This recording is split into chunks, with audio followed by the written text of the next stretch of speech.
وَلَقَدْ يَسَّرْنَا الْقُرْآنَ لِلذِّكْرِ فَهَلْ مِن مُّدَّكِرٍ۔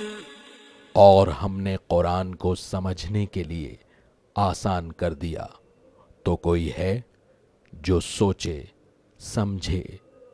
صوت القرآن، قرآن کی آواز۔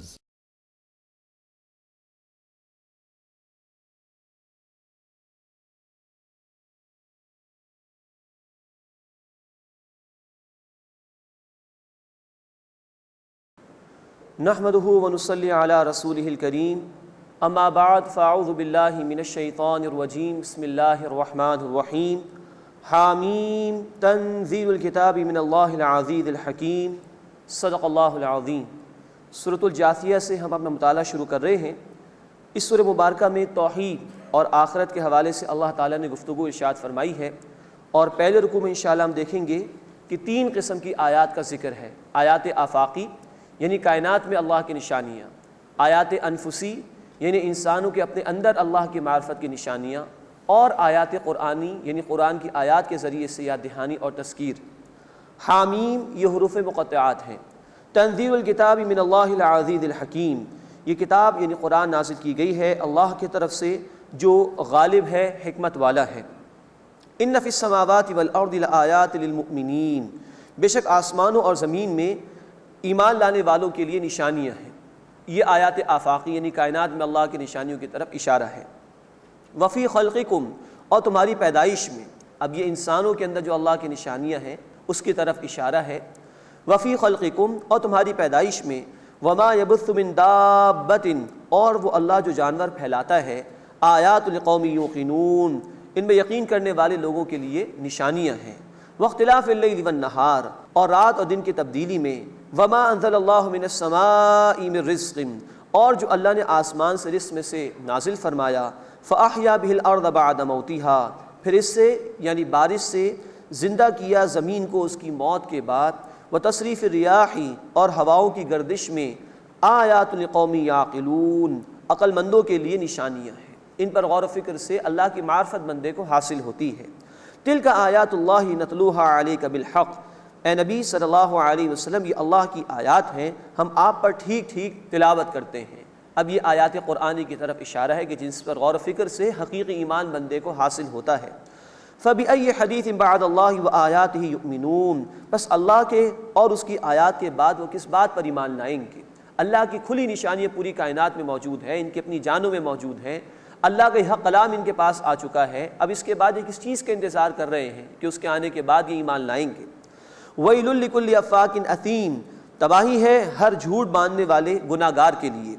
یسمع آیات اللہ، وہ اللہ کی آیات کو سنتا ہے، تتلا علیہ، جو اس پر پڑھی جاتی ہیں، ثم یصر مستکبرا، پھر تکبر کرتا ہوا اڑا رہتا ہے، کأن لم یسمعها، گویا اسے سنا ہی نہ ہو۔ فبشرہ بعذاب علیم، بس اے نبی صلی اللہ علیہ وسلم اسے دردناک عذاب کی خوشخبری سنا دیجیے۔ اب یہ ذکر ہو رہا ہے قرآن سے اعراض کرنے والوں کا، کہ ان کے سامنے قرآن پیش ہوتا ہے وہ تکبر کرتے ہیں، اڑے رہتے ہیں، اپنی چاہت کے مطابق جو زندگی بسر کر رہے اس کو چھوڑنا نہیں چاہتے، اور اللہ تعالیٰ کی کتاب کی مخالفت کر رہے ہیں۔ اللہ اس برے عمل سے ہماری حفاظت فرمائے، اور اپنی کتاب کو دل و جان سے قبول کر کے اس کے تقاضوں پر عمل کی توفیق عطا فرمائے۔ وَإِذَا عَلِمَ مِنْ آيَاتِنَا شَيْئًا اتَّخَذَهَا هُزُوًا، اور جب وہ ہماری آیات میں سے کسی شے پر واقف ہوتا ہے، کچھ علم اسے حاصل ہو جاتا ہے، تو وہ اس کو مذاق بنا لیتا ہے۔ اللہ کی آیات کو گویا کہ وہ کوئی اہمیت دیتا ہی نہیں ہے، گویا کہ اس کی نگاہوں میں اس کی کوئی قدر و قیمت ہے ہی نہیں۔ اولئک لہم عذاب مہین، یہ وہ لوگ ہیں جن کے لیے رسوا کرنے والا عذاب ہے۔ من ورائہم جہنم، ان کے آگے جہنم ہے۔ ولا یغنی عنہم ما کسبوا شیئا، اور ان کے کچھ کام نہ آئے گا جو کچھ انہوں نے کمایا۔ ولا متخذوا من دون اللہ اولیاء، اور نہ وہ کام آئیں گے جن کو انہوں نے اللہ کے سوا کارساز بنایا۔ ولہم عذاب عظیم، اور ان کے لیے بڑا عذاب ہے۔ ھذا ھدی، یہ قرآن ہدایت ہے۔ والذین کفروا بآیات ربہم، اور جن لوگوں نے اپنے رب کی آیات کا انکار کیا، لہم عذاب من رجز علیم، ان کے لیے دردناک عذاب میں سے بڑا عذاب ہے۔ اللہ تعالیٰ اس عذاب سے ہماری حفاظت فرمائے۔ یہ ان لوگوں کے لیے جو اللہ کی کتاب کو فراموش کرتے ہیں، اللہ کی کتاب کو اہمیت نہیں دیتے، اس کے تقاضوں پر عمل نہیں کرتے، اللہ اس برے انجام سے ہماری حفاظت فرمائے۔ اس کے بعد اس سورہ مبارکہ کا دوسرا رکوع آ رہا ہے، اللہ کی قدرتوں کا بیان ہے اور عذاب کی وعیدیں بھی سنائی گئی ہیں، اور رسول اکرم صلی اللہ علیہ وسلم کی منصب اور مقام کو بھی بیان کیا گیا ہے۔ اللہ الذی سخر لکم البحر، اللہ ہے جس نے تمہارے لیے سمندر کو مسخر کر دیا، لتجری الفلک فیہ بامرہ، تاکہ کشتیاں اس کے حکم سے اس سمندر میں چلیں، ولتبتغوا من فضلہ، اور تاکہ تم اللہ کے فضل میں سے تلاش کرو یعنی روزی حاصل کرو، ولعلکم تشکرون، اور تاکہ تم شکر ادا کرو۔ وَسَخَّرَ لَكُم مَّا فِي السَّمَاوَاتِ وَمَا فِي الْأَرْضِ جَمِيعًا مِّنْ، اور اللہ نے تمہارے لیے مسخر کر دیا، ہر شے تمہاری خدمت پر لگا دی، جو کچھ آسمانوں میں ہے اور جو کچھ زمین میں ہے، سب کے سب، ہر شے اللہ نے تمہارے لیے پیدا کر دی ہے، اور ہمیں اللہ تعالیٰ نے پیدا فرمایا اپنی عبادت کے لیے۔ یہ پوری کائنات کا نظام چل رہا ہے تو ہماری زندگی زمین پر برقرار ہے، ہر شے ہمارے لیے، لیکن ہمیں اللہ نے اپنی عبادت کے لیے پیدا کیا۔ سورہ الذاریات آیت نمبر 56 اللہ تعالیٰ نے فرمایا وَمَا خَلَقْتُ الْجِنَّ وَالْإِنسَ إِلَّا لِيَعْبُدُونَ، میں نے تمام جنات اور انسانوں کو صرف اپنی عبادت کے لیے پیدا کیا۔ إِنَّ فِي ذَلِكَ لَآيَاتٍ لِقَوْمٍ يَتَفَكَّرُونَ، بے شک اس میں غور و فکر کرنے والے لوگوں کے لیے نشانیاں ہیں۔ قُلْ لِلَّذِينَ آمَنُوا يَغْفِرُوا لِلَّذِينَ لَا يَرْجُونَ أَيَّامَ اللَّهِ، اے نبی صلی اللہ علیہ وسلم آپ فرما دیجئے ان لوگوں سے جو ایمان لائے کہ وہ ان لوگوں سے درگزر کریں جو اللہ کے ایام کی امید نہیں رکھتے، یعنی یہ مخالفین ڈر نہیں رہے اللہ کے عذاب سے، اور اللہ نے گزشتہ قوموں کے جو حالات بیان کیے جو برباد کر دی گئی، ان بیانات سے یہ عبرت حاصل نہیں کر رہے۔ اے نبی اہل ایمان سے کہہ دیجئے کہ ایسے لوگوں سے وہ درگزر کریں۔ لِيَجْزِيَ قَوْمًا بِمَا كَانُوا يَكْسِبُونَ، تاکہ اللہ ان لوگوں کو بدلہ دے ان کے اعمال کا۔ من عمل صالحا فلنفسہ، جس نے کوئی نیک عمل کیا تو اپنے بھلے کے لیے، ومن اساء فعلیہا، اور جس نے کوئی برائی کی تو اس کا وبال اسی پر ہوگا۔ یہ بات قرآن نے بار بار بیان کی ہے، اللہ کو ہماری عبادت کی کوئی ضرورت نہیں، جو بھی عبادت کر رہا ہے نیک عمل کر رہا ہے اپنے بھلے کے لیے، اور جو برائی کر رہا ہے اس کا وبال اسی پر ہوگا۔ ثم الی ربکم ترجعون، پھر تم سب اپنے رب کی طرف لوٹائے جاؤ گے۔ وَلَقَدْ آتَيْنَا بَنِي إِسْرَائِيلَ الْكِتَابَ وَالْحُكْمَ وَالنُّبُوَّةَ، اور یقیناً ہم نے بنی اسرائیل کو کتاب اور حکومت اور نبوت عطا کی۔ ان میں اللہ نے بڑے بڑے انبیاء کو بادشاہ بھی بنایا، جیسے کہ داؤد علیہ السلام اور سلیمان علیہ السلام۔ وَرَزَقْنَاهُم مِّنَ الطَّيِّبَاتِ، اور ہم نے انہیں پاکیزہ چیزوں میں سے رزق عطا فرمایا۔ وَفَضَّلْنَاهُمْ عَلَى الْعَالَمِينَ، اور انہیں جہان والوں پر فضیلت عطا کی۔ لیکن ہم پڑھ چکے ہیں سورہ البقرہ میں کہ یہ فضیلت ہے ایک ذمہ داری کے ساتھ۔ جب بنی اسرائیل نے اللہ کی طرف سے عائد کردہ دین کی ذمہ داریوں کو ادا نہیں کیا تو وہ اللہ کے عذاب میں مبتلا کیے گئے۔ وَآتَيْنَاهُمْ بَيِّنَاتٍ مِّنَ الْأَمْرِ، اور ہم نے انہیں دین کے بارے میں واضح احکامات عطا کیے۔ فَمَا اخْتَلَفُوا إِلَّا مِن بَعْدِ مَا جَاءَهُمُ الْعِلْمُ بَغْيًا بَيْنَهُمْ، تو انہوں نے اختلاف نہیں کیا مگر اس کے بعد کہ جب کہ ان کے پاس علم آ گیا آپس کی ضد کی وجہ سے۔ حق آ گیا تھا ان کے پاس لیکن آپس کی ضد کی وجہ سے، عرش ڈومینیٹ کا تصور ان کیا تھا کہ نبوت جو آ رہی تھی پہلے بنی اسرائیل میں اب بنی اسماعیل میں کیسے چلی گئی، تو اس تعصب و تکبر کی وجہ سے وہ حق سے دور ہو گئے، جانتے بوجھتے انکار کیا۔ ان ربک یقضی بینہم یوم القیامۃ فیما کانوا فیہ یختلفون، بے شک اے نبی صلی اللہ علیہ وسلم آپ کا رب ان کے درمیان قیامت کے دن فیصلہ فرمائے گا اس بارے میں جس میں وہ اختلاف کرتے تھے۔ ثم جعلناک علی شریعۃ من الامر، پھر اے نبی صلی اللہ علیہ وسلم ہم نے آپ کو دین کے معاملے میں ایک راستے پر حکم دے دیا، فاتبعها، بس آپ اس کی پیروی کیجیے۔ دین حق آپ کو عطا کیا گیا، ایک خاص شریعت آپ صلی اللہ علیہ وسلم کو اللہ نے عطا فرمائی، اب آپ اس کی اتباع کیجیے، اس کی پیروی کیجیے۔ دین ہر دور میں ایک ہی رہا ہے۔ سورہ آل عمران آیت نمبر 19، ان الدین عند اللہ الاسلام، دین اللہ کے نزدیک ایک ہی ہے۔ تمام رسولوں کی بنیادی تعلیم ایک ہی تھی، ہاں شریعتوں میں احکامات کی تفصیلات میں فرق رہا ہے۔ ثم جعلناک علی شریعۃ من الامر، پھر اے نبی صلی اللہ علیہ وسلم ہم نے آپ کو دین کے معاملے میں ایک راستے پر کر دیا، فاتبعها، بس آپ اس کی پیروی کیجیے۔ ولا تتبع اهواء الذین لا يعلمون، اور جو لوگ علم نہیں رکھتے ان کی خواہشات کو اہمیت نہ دیجیے۔ انہم لن یغنوا عنک من اللہ شیئا، بے شک وہ اللہ کے مقابلے میں آپ کے کچھ بھی کام نہیں آئیں گے۔ وَإِنَّ الظَّالِمِينَ بَعْضُهُمْ أَوْلِيَاءُ بَعْضٍ، اور بے شک ظالم لوگ ایک دوسرے کے دوست ہیں۔ وَاللَّهُ وَلِيُّ الْمُتَّقِينَ، اور اللہ تقوی اختیار کرنے والوں کا ولی ہے، کارساز ہے۔ یہاں فرمایا گیا کہ اللہ کو چھوڑ کر، اللہ کے راستے کو چھوڑ کر اور لوگوں کی اگر پیروی کی جائے تو وہ لوگ اللہ کے مقابلے میں کچھ بھی کام نہیں آئیں گے۔ آج امت مسلمہ کو بھی سوچنا چاہیے کہ ان کے پاس اللہ کی کتاب، ان کا اللہ کا دین تو موجود ہے، لیکن کہیں وہ مغرب سے درآمد شدہ فلسفوں کو فالو کر رہے ہیں، کہیں مغربی نظام سے لیے ہوئے کچھ سسٹمز کو فالو کرنے کی کوشش کر رہے ہیں اور اللہ کی ہدایت سے جان بوجھ کر دور ہو رہے ہیں، تو یہ لوگ کبھی کام نہیں آئیں گے، نہ دنیا میں نہ آخرت کے اندر۔ اس امت کو یہ سوچنا چاہیے ہم کل اللہ کو کیا جواب دیں گے اگر ہم نے اللہ کی عطا کردہ کتاب اور اس کے راستے پر عمل نہ کیا تو۔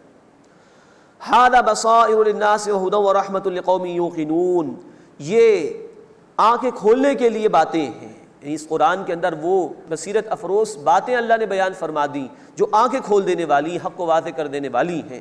وہدی ورحمۃ لقوم یوقنون، اور ہدایت اور رحمت ہے یقین رکھنے والوں کے لیے۔ ام حسب الذین اجترحوا السیئات، کیا وہ لوگ یہ گمان کرتے ہیں جنہوں نے برائیاں کمائیں، ان نجعلہم کالذین آمنوا وعملوا الصالحات، کہ ہم انہیں ان لوگوں کی طرح کر دیں گے جو ایمان لائے اور جنہوں نے نیک اعمال کیے، سواء محیاہم ومماتہم، تاکہ برابر ہو جائے ان کا جینا اور مرنا، ساء ما یحکمون، برا ہے وہ جو فیصلہ کرتے ہیں۔ یعنی کیسے ممکن ہے کہ اللہ تعالیٰ کے فرما بردار اور نافرمان برابر ہو جائیں؟ اگر ایسا ہو جائے تو تخلیق کا مقصد فوت ہو جائے گا، جس امتحان کے لیے اللہ تعالیٰ نے زندگی میں ہمیں بھیجا وہ مقصد فوت ہو جائے گا۔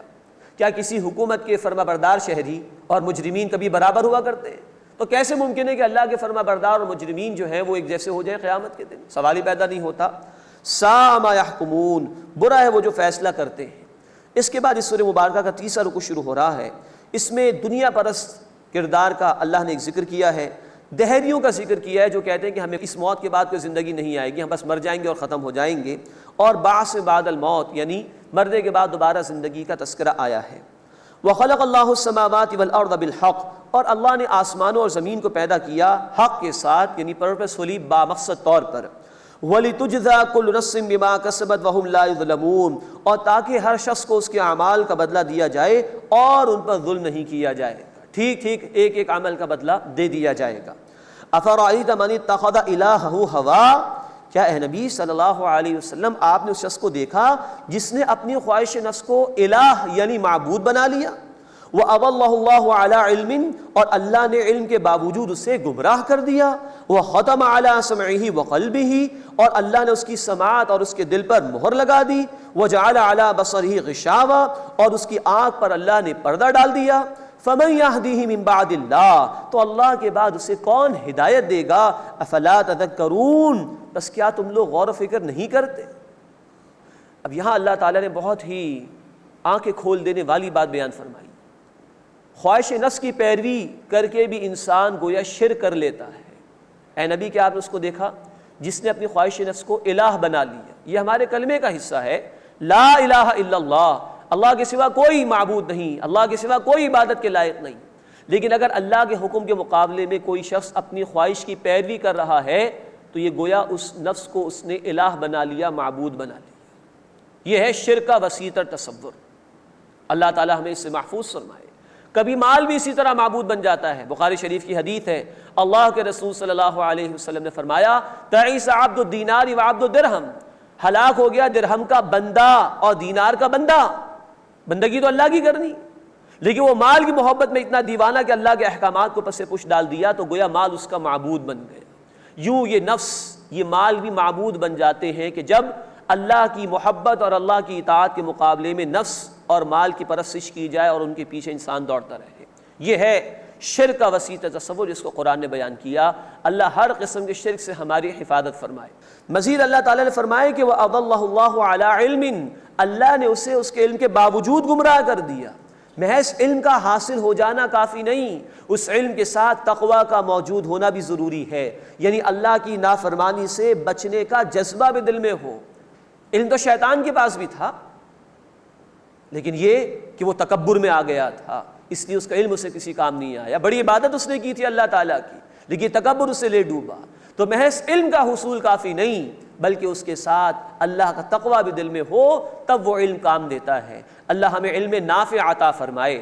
اللہ کے رسول صلی اللہ علیہ وسلم دعا فرماتے تھے اللہ تعالیٰ سے کہ اللہ مجھے علم نافع عطا فرما، وہ علم کی جو نفع عطا کرنے والا ہو، ورنہ محض علم حاصل ہو جائے وہ کافی نہیں ہے جب تک کہ اس کے ساتھ ہدایت اور تقوی موجود نہ ہو۔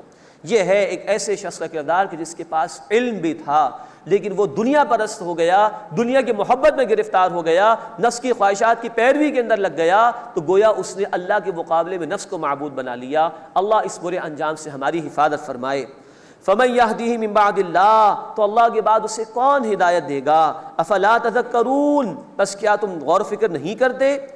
وَقَالُوا مَا هِيَ إِلَّا حَيَاتُنَا الدُّنْيَا، اور انہوں نے کہا کہ یہ تو کچھ بھی نہیں، صرف ہماری دنیا کی زندگی ہے، نموت ونحیا، ہم مرتے اور ہم جیتے ہیں، وما یہلکنا الا الدہر، اور ہمیں صرف زمانہ ہلاک کرتا ہے، وما لہم بذلک من علم، اور انہیں اس کا کوئی علم نہیں، انہم الا یظنون، وہ تو صرف قیاس آرائیاں کرتے ہیں۔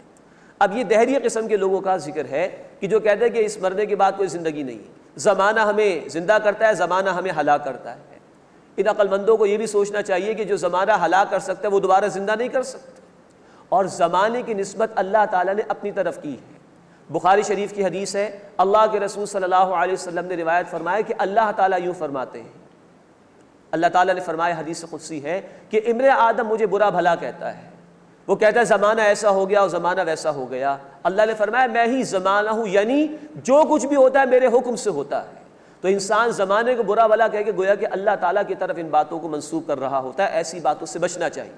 تو یہ دہریہ قسم کے لوگوں کا ذکر آیا کہ بس ہم مر جائیں گے، دوبارہ اس کے بعد کوئی زندگی نہیں۔ انہم الا یظنون، وہ صرف قیاس آرائیاں کرتے ہیں۔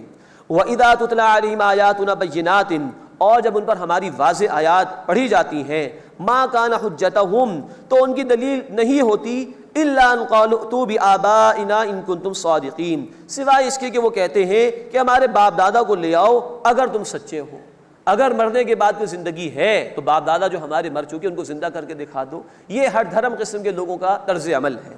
قُلِ اللَّهُ يُحْيِيكُمْ ثُمَّ يُمِيتُكُمْ، اے نبی صلی اللہ علیہ وسلم فرما دیجئے اللہ ہی تمہیں زندگی عطا فرماتا ہے، اللہ ہی تمہیں موت دے گا، ثُمَّ يَجْمَعُكُمْ إِلَىٰ يَوْمِ الْقِيَامَةِ لَا رَيْبَ فِيهِ، پھر وہ تمہیں قیامت کے دن جمع فرمائے گا جس میں کوئی شک نہیں ہے۔ وَلَٰكِنَّ أَكْثَرَ النَّاسِ لَا يَعْلَمُونَ، لیکن اکثر لوگ علم نہیں رکھتے ہیں۔ اس کے بعد اس سورہ مبارکہ کا چوتھا اور آخری رکوع آ رہا ہے، اس میں اللہ تعالیٰ نے حشر کے موقع کو بیان فرمایا، وہاں کے نتائج کا ذکر ہے اور مجرمین کے لیے وعیدیں بیان کی گئی ہیں۔ وَلِلَّهِ مُلْكُ السَّمَاوَاتِ وَالْأَرْضِ، اور اللہ ہی کے لیے ہے بادشاہت آسمانوں اور زمین کی۔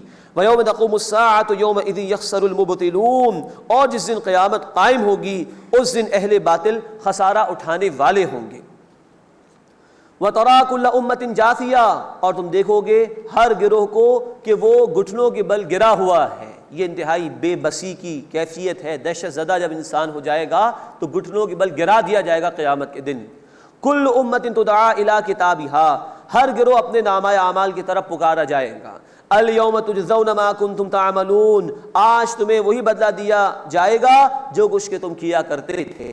هَذَا كِتَابُنَا يَنطِقُ عَلَيْكُمْ بِالْحَقِّ، یہ ہے ہماری کتاب جو تمہارے خلاف ٹھیک ٹھیک بولتی ہے، سب کچھ اس کے اندر درج ہے تمہارے اعمال کے حوالے سے۔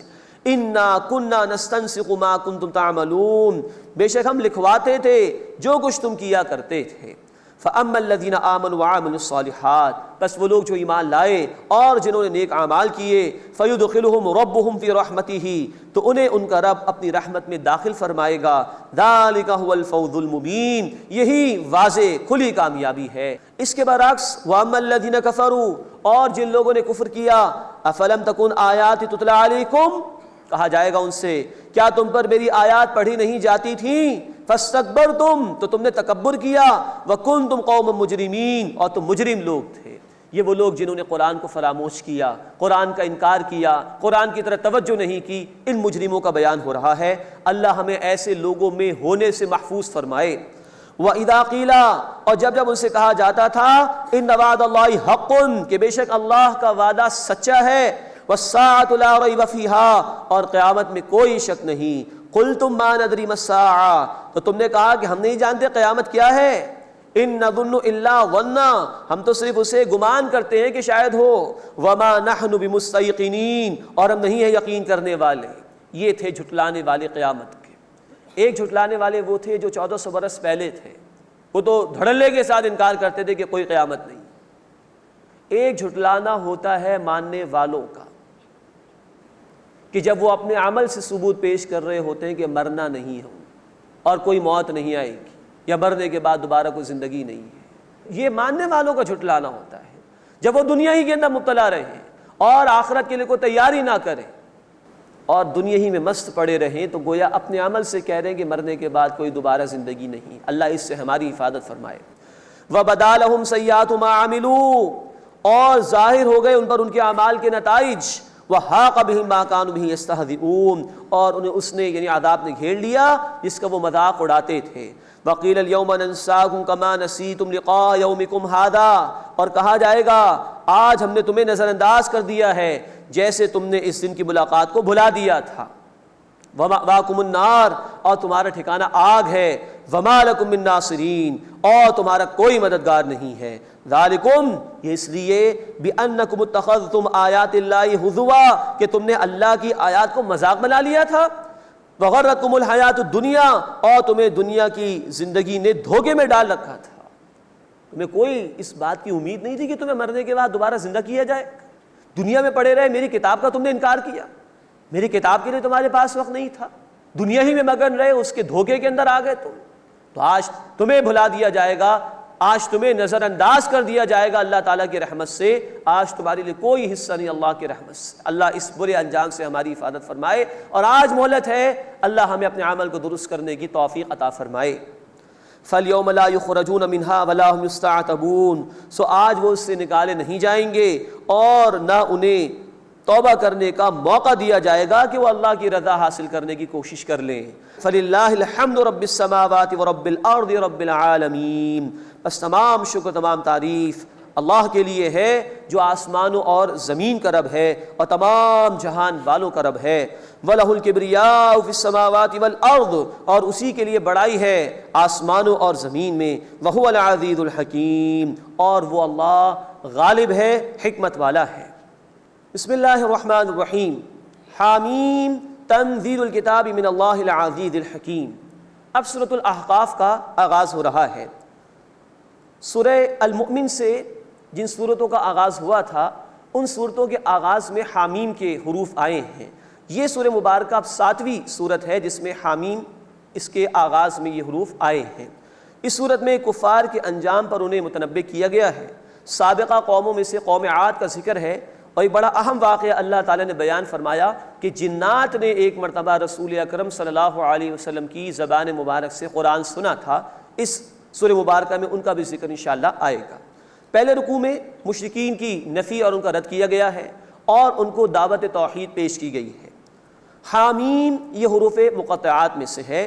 تنزیل الکتاب من اللہ العزیز الحکیم، اس کتاب کا نازل کیا جانا ہے اللہ کے طرف سے جو زبردست ہے، حکمت والا ہے۔ ما خلقنا السماوات والارض وما بینہما الا بالحق واجل مسمى، ہم نے نہیں پیدا کیا آسمانوں اور زمین کو اور جو کچھ ان دونوں کے درمیان ہے مگر یہ کہ حق کے ساتھ اور ایک مقررہ مدت تک کے لیے۔ والذین کفروا عما انذروا معرضون، اور جن لوگوں نے کفر کیا تو وہ جن باتوں سے خبردار کیے جا رہے ہیں وہ ان سے اعراض کر رہے ہیں، خوف حاصل نہیں کر رہے، عذاب سے ڈر نہیں رہے، بچنے کی کوشش نہیں کر رہے۔ قل ارأیتم ما تدعون من دون اللہ، اے نبی صلی اللہ علیہ وسلم فرما دیجئے بھلا دیکھو کہ جنہیں تم اللہ کے سوا پکارتے ہو، ارونی مجھے دکھاؤ، ماذا خلقوا من الارض انہوں نے زمین میں سے کیا پیدا کیا ہے، ام لہم شرک فی السماوات یا ان کے لیے آسمانوں میں کوئی حصہ ہے، ایتونی بکتاب من قبل ھذا میرے پاس اس سے پہلے کی کوئی کتاب لے کر آؤ، او اثارت من علم یا کوئی علمی آثار لے کر آؤ، ان کنتم صادقین اگر تم سچے ہو، تمہارے اس شرک کے لیے کوئی عقلی دلیل تمہارے پاس ہو، کوئی نقلی دلیل کسی کتاب سے منتقل چلی آ رہی ہو تو پیش کرو میرے سامنے۔ ومن اضل ممن يدعو من دون اللہ، اور اس سے بڑا گمراہ کون ہے جو اللہ کے سوا اس کو پکارتا ہے، من لا يستجیب له الى یوم القیامہ، جو اسے جواب نہیں دے سکتا قیامت کے دن تک، وہم عن دعائہم غافلون، اور وہ ان کے پکارنے سے بھی بے خبر ہیں۔ یعنی اللہ کو چھوڑ کر یہ لوگ بتوں کو اگر پکاریں یا کچھ لوگ اللہ کی مخلوق میں سے کسی مخلوق کو یا انسانوں میں سے کسی انسان کو پکاریں تو وہ ان کا جواب بھی نہیں دے سکتے۔ کہ ہمیں کون کون پکار رہا ہے، انہیں پتہ بھی نہیں. تو ایسے لوگوں کو پکارنے کا کیا فائدہ ہے؟ وَإِذَا حُشِرَ النَّاسُ كَانُوا لَهُمْ أَعْدَاءً وَكَانُوا بِعِبَادَتِهِمْ كَافِرِينَ. اور جب لوگ جمع کیے جائیں گے یعنی میدان حشر میں، وہ ان کے دشمن ہوں گے اور ان کی عبادت کا انکار کریں گے. ایک طرف تو بت ہیں جن کو یہ پکارا کرتے تھے، اللہ کے نیک بندوں میں سے بھی جن لوگوں کو پکارا گیا وہ ان پکارنے والوں کا انکار کر دیں گے، ان کی پکار کا بھی انکار کریں گے، ان کی عبادت کا بھی انکار کر دیں گے کہ اللہ ہم نہیں جانتے کہ انہوں نے ہمیں پکارا، اور صاف انکار کر دیں گے وہ. وَإِذَا تُتْلَىٰ عَلَيْهِمْ آيَاتُنَا بَيِّنَاتٍ. اور جب ان پر ہماری واضح آیات پڑھی جاتی ہیں، قَالَ الَّذِينَ كَفَرُوا لِلْحَقِّ لَمَّا جَاءَهُمْ هَٰذَا سِحْرٌ مُّبِينٌ. تو جنہوں نے انکار کیا حق کا، جب وہ ان کے پاس آ گیا تو انہوں نے کہا کہ یہ تو کھلا جادو ہے، معاذ اللہ.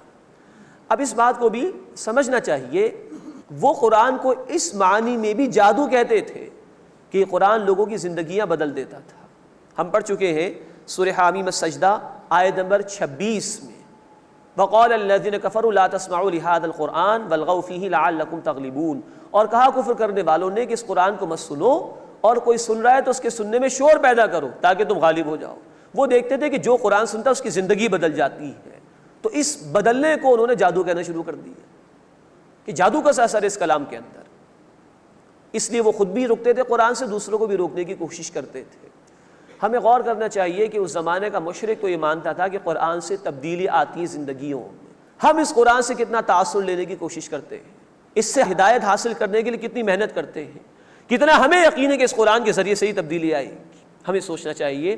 اللہ ہمیں اس کی توفیق عطا فرمائے کہ ہم اس کو واقعتاً کتاب ہدایت سمجھیں اور اس کو تھامیں، اور اللہ اس کے ذریعے سے ہماری زندگیوں میں تبدیلی برپا فرما دے. ام یقولون افترا، کیا وہ کہتے ہیں کہ انہوں نے اسے گھڑ لیا ہے؟ قل ان افتریتہ فلا تملکون لی من اللہ شیئا. اے نبی صلی اللہ علیہ وسلم فرما دیجئے اگر میں نے اسے خود گھڑ لیا ہے تو تم مجھے اللہ کے مقابلے میں بچانے کا کوئی اختیار نہیں رکھتے. هو اعلم بما تفیضون فیہ، وہ خوب جانتا ہے جو تم اس کے بارے میں باتیں بناتے ہو. کفا بہ شہیدا بینی و بینکم، وہ اس کا گواہ کافی ہے میرے اور تمہارے درمیان. وہ اللہ جانتا ہے کہ اسی نے اس قرآن کو نازل فرمایا، تو میرے اور تمہارے درمیان بطور گواہ کہ وہ اللہ تعالیٰ کافی ہے. وَهُوَ الْغَفُورُ الرَّحِيمُ، اور وہ اللہ بہت بخشنے والا مسلسل رحم فرمانے والا ہے. قُلْ مَا كُنْتُ بِدْعًا مِنَ الرُّسُلِ، اے نبی صلی اللہ علیہ وسلم فرما دیجئے میں رسولوں میں سے کوئی نیا رسول تو نہیں ہوں. وَمَا أَدْرِي مَا يُفْعَلُ بِي وَلَا بِكُمْ، اور میں نہیں جانتا کہ میرے ساتھ اور تمہارے ساتھ کیا کیا جائے گا. اللہ نے پہلے بھی رسولوں کو بھیجا، میں بھی ہدایت دینے کے لیے آیا ہوں، انجام کیا ہوگا یہ میرے علم میں نہیں. ان اتبع الا ما یوحى الی، میں تو صرف اسی کی پیروی کرتا ہوں جو مجھ پر وحی کی جاتی ہے. وما انا الا نذیر مبین، اور میں تو صرف ایک واضح طور پر خبردار کرنے والا ہوں. قل ارأیتم ان کان من عند اللہ وکفرتم بہ، اے نبی صلی اللہ علیہ وسلم فرما دیجئے بھلا دیکھو اگر یہ قرآن اللہ کے پاس سے ہے اور تم نے اس کا انکار کیا ہے. وشہد شاہد من بنی اسرائیل علی مثلہ، اور گواہی دی ایک گواہ نے بنی اسرائیل میں سے اس جیسی کتاب پر. فآمنا، پس وہ ایمان لے آیا. واستکبرتم، اور تم نے تکبر کیا. مفسرین کی ایک رائے یہ ہے اس بارے میں بخاری شریف اور جامع ترمذی کی ایک حدیث کی روشنی میں کہ بنی اسرائیل میں سے گواہی دینے والے عبداللہ بن سلام رضی اللہ تعالیٰ عنہ ہیں، جو پہلے یہودی تھے اور بعد میں وہ ایمان لے آئے تھے. یہ سورہ مبارکہ سورۃ الاحقاف مکی سورت ہے، لیکن بعض مفسرین کی رائے یہ ہے کہ یہ آیت مبارکہ مدینے میں نازل ہوئی ہے، اور اس میں عبداللہ بن سلام رضی اللہ تعالیٰ عنہ کا ذکر کیا گیا ہے کہ جو بنی اسرائیل میں سے یہودی تھے وہ تورات پر بھی ایمان لائے تھے اور اس قرآن حکیم پر بھی وہ ایمان لے آئے تھے. ان اللہ لا یہدی القوم الظالمین، بے شک اللہ تعالیٰ ظالمین کی قوم کو ہدایت نہیں دیتا. اس کے بعد اس سورہ مبارکہ کا دوسرا رکوع شروع ہو رہا ہے. اس میں اللہ تعالیٰ نے ایک شکر گزار بندے اور ایک ناشکر انسان کا ذکر فرمایا ہے اور عذاب کی وعید بھی سنائی ہے. وقال الذین کفروا للذین آمنوا، اور کفر کرنے والوں نے ایمان لانے والوں کے بارے میں کہا لو کان خیرا ما سبقونا الیہ، اگر یہ قرآن بہتر ہوتا تو یہ لوگ اس کی طرف ہم پر پہل نہ کرتے. اب یہ ان کی ڈھٹائی کا ذکر جو قرآن نے کیا. یہ کہتے تھے کہ قرآن اگر اتنی عمدہ شے ہوتی تو ہم پہلے آگے بڑھ کے اس کو قبول کرتے، ہم مالدار لوگ ہیں، ہم سردار ہیں، ہم بڑے ہیں، یہ تو غریبوں نے آگے بڑھ کے قبول کر لیا، اس میں کچھ خیر نہیں ہے معاذ اللہ. یہ رویہ ہر دور میں ہوتا ہے. ہر دور کے جابر، ظالم، دین کے مخالف، نافرمان یہی کہتے ہیں. کہ دیکھو بھائی یہ دین کی دعوت کو قبول کرنے والے تو غریب غربا قسم کے لوگ ہیں، ان کے پاس تو کھانے کو روٹی موجود نہیں۔ یہ ہر دور کے مجرمین نے یہ طرز عمل اختیار کیا۔ یہی ذکر مشرکین مکہ کے حوالے سے آ رہا ہے، لو کان خیرا ما سبقونا الیہ، اگر یہ بہتر ہوتا تو وہ اس کی طرف ہم پر پہل نہ کرتے، وَإِذْ لَمْ يَهْتَدُوا بِهِ، اور جب انہوں نے اس سے ہدایت نہیں پائی یعنی مشرکین نے، فَسَيَقُولُونَ هَذَا إِفْكٌ قَدِيمٌ، تو اب وہ کہیں گے یہ تو پرانا جھوٹ ہے، معاذ اللہ۔ وَمِن قَبْلِهِ كِتَابُ مُوسَىٰ إِمَامًا وَرَحْمَةً، اور اس سے پہلے موسیٰ علیہ السلام کی کتاب یعنی تورات تھی، وہ رہنما اور رحمت تھی۔ یعنی اللہ تعالیٰ نے ہر دور میں کتابیں نازل فرمائی، یہ کوئی نیا معاملہ نہیں ہوا تمہارے ساتھ کہ اللہ نے کسی رسول یا کتاب کو بھیج دیا ہے۔ وَهَذَا كِتَابٌ مُصَدِّقٌ لِسَانًا عَرَبِيًّا، اور یہ کتاب تصدیق کرنے والی ہے، عربی زبان میں ہے، لِيُنذِرَ الَّذِينَ ظَلَمُوا، تاکہ ظلم کرنے والوں کو خبردار کرے، وَبُشْرَىٰ لِلْمُحْسِنِينَ، اور عمدگی کے ساتھ عمل کرنے والوں کے لیے خوشخبری ہے۔ ان الذین قالوا ربنا اللہ، بے شک وہ لوگ جنہوں نے کہا کہ اللہ ہمارا رب ہے، ثم استقاموا، پھر وہ اس پر ڈٹ گئے، فلا خوف علیہم ولا هم يحزنون، تو ایسے لوگوں پر نہ کوئی خوف ہوگا اور نہ ہی وہ غمگین ہوں گے۔ اولئک اصحاب الجنۃ خالدین فیہا، یہی لوگ اہل جنت میں ہیں، ہمیشہ اس میں رہیں گے۔ جزاء بما كانوا يعملون، یہ بدلہ ہے اس کا جو وہ عمل کیا کرتے تھے۔ وَوَصَّيْنَا الْإِنسَانَ بِوَالِدَيْهِ إِحْسَانًا، اور ہم نے انسان کو ماں باپ کے ساتھ حسن سلوک کا حکم دیا۔ اب اس مقام پر والدہ کا ذکر اللہ تعالیٰ نے خصوصی طور پر کیا۔ حَمَلَتْهُ أُمُّهُ كُرْهًا، اس کی ماں اسے تکلیف کے ساتھ اٹھائے پھرتی رہی۔ وَوَضَعَتْهُ كُرْهًا، اور اس کی ماں نے اسے تکلیف جھیلتے ہوئے جنم دیا۔ وَحَمْلُهُ وَفِصَالُهُ 30 شَهْرًا، اور اس کا حمل اور اس کا دودھ چھڑانا ہے 30 مہینوں میں۔ تین باتیں اللہ نے ماں کے حوالے سے ذکر کی، اس کا بچے کو اٹھائے پھرنا، پھر بچے کو جنم دینا، اور پھر بچے کو دودھ پلانا۔ یہی مطابقت حدیث مبارکہ میں بخاری شریف میں اللہ کے رسول صلی اللہ علیہ وسلم سے پوچھا گیا کہ یا رسول اللہ میرے حسن سلوک کا سب سے بڑھ کر مستحق کون ہے؟ فرمایا تمہاری ماں۔ پھر کون؟ فرمایا تمہاری ماں۔ پھر کون؟ فرمایا تمہاری ماں۔ پھر کون؟ فرمایا تمہارے والد۔ تو 3 گنا زیادہ حق اللہ کے حبیب صلی اللہ علیہ وسلم نے بیان فرمایا ماں کے حوالے سے۔ اللہ ہمیں اپنے ماں باپ کے حقوق ادا کرنے اور ان کی خدمت کرنے کی توفیق عطا فرمائے۔ مزید یہاں قرآن نے کہا کہ اس کا حمل اور اس کا دودھ چھڑانا 30 مہینے میں ہے۔ سورۃ البقرہ آیت 233 میں ہم پڑھ چکے ہیں کہ دودھ پلانے کی مدت 2 سال ہے یعنی 24 مہینے۔ یہاں قرآن نے کہا کہ دودھ پلانے کی مدت اور حمل کی مدت 30 مہینے ہے۔ 24 مہینے نکال دیے جائیں تو 6 مہینے بچتے ہیں۔ یہ وہ کم از کم مدت ہے کہ جس میں یعنی 6 مہینے کے بعد اگر کسی خاتون کے ہاں بچہ پیدا ہو تو اس پر زنا کی تہمت نہیں لگائی جا سکتی۔ یہ صحابہ کرام رضی اللہ تعالیٰ عنہ اجمعین کے دور میں اس طرح کے مقدمات پیش ہوئے۔ حضرت علی رضی اللہ تعالیٰ عنہ نے بھی یہی دلیل پیش کی، حضرت عثمان رضی اللہ تعالیٰ عنہ نے بھی یہی دلیل پیش کی۔ بھئی اتنی کم مدت میں بچہ پیدا ہو گیا تو قرآن کی یہ آیت بتا رہی ہے کہ حمل کی کم از کم مدت جو ہے جب بچہ پیدا ہو جائے وہ 6 مہینے ہے۔ 6 مہینے میں بھی بچہ پیدا ہو سکتا ہے، 7 مہینے میں بھی پیدا ہو سکتا ہے۔ یہ اشارہ قرآن نے کیا ہے اس طرف۔ اس کے بعد اب اللہ کے ایک نیک بندے کا ذکر آ رہا ہے اور بڑی خوبصورت دعا ہے جو اللہ تعالیٰ نے اس مقام پر ہمیں سکھائی ہے۔ حَتَّى إِذَا بَلَغَ أَشُدَّهُ، یہاں تک کہ جب وہ اپنی جوانی کو پہنچا، وَبَلَغَ 40 سَنَةً، اور وہ 40 برس کا ہو گیا۔ قرآن کی اس آیت کی روشنی میں جو انٹلیکچوئل میچورٹی ہے انسان کی، جو ذہنی بلوغت ہے، اس کی عمر 40 برس بیان کی گئی ہے۔ حَتَّى إِذَا بَلَغَ أَشُدَّهُ، یہاں تک کہ جب وہ اپنی جوانی کو پہنچا، وَبَلَغَ 40 سَنَةً، اور وہ 40 برس کا ہو گیا، قَالَ رَبِّ أَوْزِعْنِي، اس نے دعا کی اے میرے رب مجھے توفیق عطا فرما، ان اشکر نعمتک التی انعمت علی، کہ میں تیری نعمت کا شکر ادا کروں جو تو نے مجھ پر انعام فرمائی، وعلی والدی، اور میرے ماں باپ پر انعام فرمائی، وان اعمل صالحا، اور یہ کہ میں نیک عمل کروں ترضاہ، جسے اے اللہ تو پسند فرمائے، واصلح لی فی ذریتی، اور میرے لیے میری اولاد میں اصلاح پیدا فرما دے، یعنی اسے نیک بنا دے، انی تبت الیک، میں نے تیری طرف رجوع کیا، وانی من المسلمین، اور بے شک میں فرما برداری اختیار کرنے والوں میں سے ہوں۔ بہت خوبصورت دعا ماں باپ کے حوالے سے بھی آ گئی، اپنے حوالے سے بھی آ گئی، اور اولاد کے حوالے سے۔ اولئک الذین نتقبل عنہم احسن ما عملوا، یہ وہ لوگ ہیں کہ جن کے بہترین اعمال جو انہوں نے کیے ہم قبول کرتے ہیں، وَنَتَجَاوَزُ عَنْ سَيِّئَاتِهِمْ فِي أَصْحَابِ الْجَنَّةِ، اور ہم ان کی برائیوں سے درگزر کرتے ہیں، یہ جنت والوں میں سے ہیں۔ وعد الصدق الذی کانوا یوعدون، سچا وعدہ ہے جو انہیں وعدہ دیا جاتا ہے۔ اللہ تعالیٰ یہ وعدہ ہمارے حق میں قبول فرمائے اور ہمیں اس کا مستحق بننے کی توفیق عطا فرمائے۔ اب ایک ناشکر انسان کا ذکر آ رہا ہے۔ والذی قال لوالدیہ اف لکما، اور جس نے اپنے ماں باپ سے کہا کہ تم پر تف ہو، اتعداننی ان اخرج، کیا تم مجھے خبر دیتے ہو کیا مجھے دوبارہ پیدا کیا جائے گا؟ وقد خلت القرون من قبلی، حالانکہ بہت سے گروہ گزر چکے ہیں مجھ سے پہلے۔ اب یہ ہے ناشکرہ انسان، حالانکہ ہمیں تو حکم ہے سورہ بنی اسرائیل آیت نمبر 23، 24 اور 25 میں، جہاں ماں باپ کے حقوق بیان کیے گئے، ماں باپ بڑھاپے کو پہنچ جائیں 1 یا 2، فلا تقل لہما اف، تو انہیں اف تک نہ کہنا۔ لیکن یہ ہے نافرمان جس کا ذکر یہاں پر ہو رہا ہے۔ آج ہمیں بھی سوچنا چاہیے، ایک وہ مغرب کی سوسائٹی کے جہاں ماں باپ اولڈ ایج ہاؤسز کے اندر ہیں، جہاں یہ کچھ ہوتا ہے ماں باپ کے ساتھ، ماں باپ کو گھروں سے نکال دیا جاتا ہے، اور ایک وہ تعلیم ہے جو اللہ نے عطا فرمائی کہ ماں باپ کے سامنے اف تک نہ کہو۔ اب ہمیں خود ڈیسائیڈ کرنا چاہیے کہ ہمیں کیا پسند ہے، اللہ کی تعلیم جس میں سراسر کامیابی ہے، یا مغرب سے آئی ہوئی غیروں سے آئی ہوئی وہ تعلیمات کہ جس میں سراسر گمراہی اور نقصان ہے۔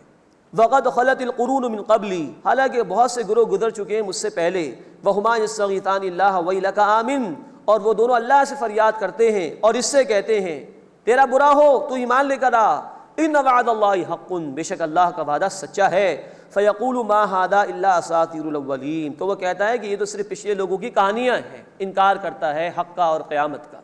اولئک الذین حق علیہم القول فی امم قد خلت من قبلہم من الجن والانس، یہ وہ لوگ ہیں جن پر عذاب کی بات ثابت ہو گئی ان امتوں میں جو ان سے قبل گزر چکی ہیں، جنات میں سے اور انسانوں میں سے، انہم کانوا خاسرین، کہ بے شک وہ خسارہ اٹھانے والے ہیں۔ وَلِكُلٍّ دَرَجَاتٌ مِّمَّا عَمِلُوا، اور ہر ایک کے لیے درجات ہیں اس کے مطابق جو انہوں نے اعمال کیے، وَلِيُوَفِّيَهُمْ أَعْمَالَهُمْ وَهُمْ لَا يُظْلَمُونَ، تاکہ انہیں ان کے اعمال کا پورا پورا بدلہ دیا جائے اور ان پر ظلم نہیں کیا جائے گا۔ اذهبتم طیباتکم فی حیاتکم الدنیا واستمتعتم بها، تم نے اپنی دنیا کی زندگی کی نعمتیں حاصل کر لیں اور ان کا خوب فائدہ اٹھا چکے، فَالْيَوْمَ تُجْزَوْنَ عَذَابَ الْهُونِ، بس آج تمہیں رسوائی کا عذاب بدلے میں دیا جائے گا، بِمَا كُنْتُمْ تَسْتَكْبِرُونَ فِي الْأَرْضِ بِغَيْرِ الْحَقِّ، اس بنا پر کہ تم زمین میں ناحق تکبر کرتے تھے، وَبِمَا كُنْتُمْ تَفْسُقُونَ، اور اس لیے کہ تم نافرمانیاں کیا کرتے تھے۔ اللہ اس برے انجام سے ہماری حفاظت فرمائے۔ اس کے بعد اس سورہ مبارکہ کا تیسرا رکوع آ رہا ہے، اس میں قوم عاد کا ذکر ہے اور عذاب کی وعید سنائی گئی ہے۔ وَاذْكُرْ أَخَا عَادٍ، اور قوم عاد کے بھائی ہود علیہ السلام کو یاد کیجئے۔ ہود علیہ السلام قوم عاد کی طرف بھیجے گئے تھے۔ اِذْ أَنذَرَ قَوْمَهُ بِالْأَحْقَافِ، جبکہ انہوں نے اپنی قوم کو احقاف میں ڈرایا، یہ ان کے علاقے کا نام ہے، یمن اور بحرین کے قریب یہ علاقہ واقع تھا۔ وَقَدْ خَلَتِ النُّذُرُ مِن بَيْنِ يَدَيْهِ وَمِن خَلْفِهِ، اور گزر چکے ہیں خبردار کرنے والے ان سے پہلے بھی اور ان کے بعد بھی، ہر طرح سے رسول علیہ الصلوۃ والسلام نے انہیں سمجھایا، اللہ کا دین پہنچایا۔ اللہ تعبدوا الا اللہ، کہ تم اللہ کے سوا کسی کی عبادت نہ کرو، انی اخاف علیکم عذاب یوم عظیم، بے شک میں ڈرتا ہوں تم پر ایک بڑے دن کے عذاب سے۔ قالوا اجئتنا لتأفکنا عن آلہتنا، وہ بولے کیا تم ہمارے پاس اس لیے آئے ہو کہ ہمیں ہمارے معبودوں سے پھیر دو؟ فأتنا بما تعیدنا ان کنت من الصادقین، بس جو تم ہم سے وعدہ کرتے ہو ہم پر لے آؤ اگر تم سچوں میں سے ہو۔ یہ ہے ڈٹائی قوم کی۔ قال انما العلم عند اللہ، ہود علیہ السلام نے فرمایا کہ بے شک اس کا علم اللہ کے پاس ہے۔ وَأُبَلِّغُكُم مَّا أُرْسِلْتُ بِهِ، اور میں جس پیغام کے ساتھ بھیجا گیا ہوں میں وہ تمہیں پہنچاتا ہوں۔ وَلَٰكِنِّي أَرَاكُمْ قَوْمًا تَجْهَلُونَ، لیکن میں تمہیں دیکھتا ہوں کہ تم لوگ جہالت کرتے ہو۔ فَلَمَّا رَأَوْهُ عَارِضًا مُسْتَقْبِلَ أَوْدِيَتِهِمْ، پھر جب انہوں نے اس کو دیکھا کہ ان پر ایک بادل ان کی وادیوں کی طرف چلا آ رہا ہے، قالوا، وہ بولے هَٰذَا عَارِضٌ مُمْطِرُنَا، یہ ہم پر بارش لانے والا بادل ہے۔ خوش ہو گئے کہ اب بارش برسے گی ہم پر، اور اس پر خوشیاں منانے لگ گئے، حالانکہ یہ عذاب کا معاملہ تھا جو ان کے لیے طے کیا گیا تھا۔ بل ہوا ما استعجلتم بہ، بلکہ یہ وہ ہے جس کی تم جلدی کرتے تھے، یعنی عذاب۔ ریح، ایک آندھی، فیہا عذاب علیم، جس میں دردناک عذاب ہے۔ اللہ کے رسول صلی اللہ علیہ وسلم کا ذکر آتا ہے بخاری شریف کی حدیث میں، جب آپ بادلوں کو دیکھتے تھے تو آپ خوف محسوس کرتے تھے۔ حضرت عائشہ رضی اللہ تعالی عنہا نے سوال کیا تو آپ نے فرمایا کہ قوم عاد پر بھی یہ بادل آئے تھے، لیکن وہ آندھی تھی، ان کے لیے عذاب کا فیصلہ ہوا تھا۔ تو یہ سنت ہے اللہ کے رسول صلی اللہ علیہ وسلم کی کہ اس قسم کے مواقع کے موقع پر خشیت طاری ہو جاتی تھی اللہ کے رسول صلی اللہ علیہ وسلم پر کہ کہیں عذاب کا معاملہ تو نہیں ہو رہا ہمارے ساتھ۔ ریحٌ فیہا عذاب علیم، ایک آندھی ہے جس میں دردناک عذاب ہے۔ سورہ حاقہ آیت نمبر 7 میں ذکر آیا ہے کہ 7 رات اور 8 دن تک مسلسل یہ آندھی چلتی رہی۔ تدمر کل شیء بامر ربھا، وہ تہس نہس کر دے گی ہر شے کو اپنے رب کے حکم سے۔ فاصبحوا لا یری الا مساکنہم، بس ان کا حال یہ ہو گیا کہ ان کے مکانوں کے سوا کچھ دکھائی نہیں دیتا تھا، برباد کر دیے گئے۔ کذالک نجزی القوم المجرمین، اسی طرح مجرم لوگوں کو بدلہ دیا کرتے ہیں۔ وَلَقَدْ مَكَّنَّاهُمْ فِي مَا إِن مَّكَّنَّاكُمْ فِيهِ، اور ہم نے انہیں اس میں بسایا کہ جس طرح ہم نے تمہیں نہیں بسایا، یعنی جس قدر اللہ نے ان کو قدرت دی تھی، طاقت دی تھی، اے مشرکین مکہ تمہیں اتنا نہیں دیا گیا، لیکن تم بھی اکڑ رہے ہو، حق کی مخالفت کر رہے ہو۔ وَجَعَلْنَا لَهُمْ سَمْعًا وَأَبْصَارًا وَأَفْئِدَةً، اور ہم نے ان کو عطا کی سماعت اور بصارت اور عقل۔ افئدہ اس کے ایک معنی دل کے بھی کیے جاتے ہیں، لیکن زیادہ بہتر معنی ہے عقل کے، کہ جس کے ذریعے سے انسان شعور حاصل کرتا ہے، غور و فکر کرتا ہے۔ وَجَعَلْنَا لَهُمْ سَمْعًا وَأَبْصَارًا وَأَفْئِدَةً، اور ہم نے ان کو عطا کی سماعت اور بصارت اور عقل۔ فَمَا أَغْنَى عَنْهُمْ سَمْعُهُمْ وَلَا أَبْصَارُهُمْ وَلَا أَفْئِدَتُهُمْ مِنْ شَيْءٍ، تو ان کی سماعت اور ان کی بصارت اور ان کی عقل ان کے کچھ بھی کام نہ آئے۔ اذ كانوا يجحدون بآیات اللہ، جب وہ انکار کرتے تھے اللہ کی آیات کا۔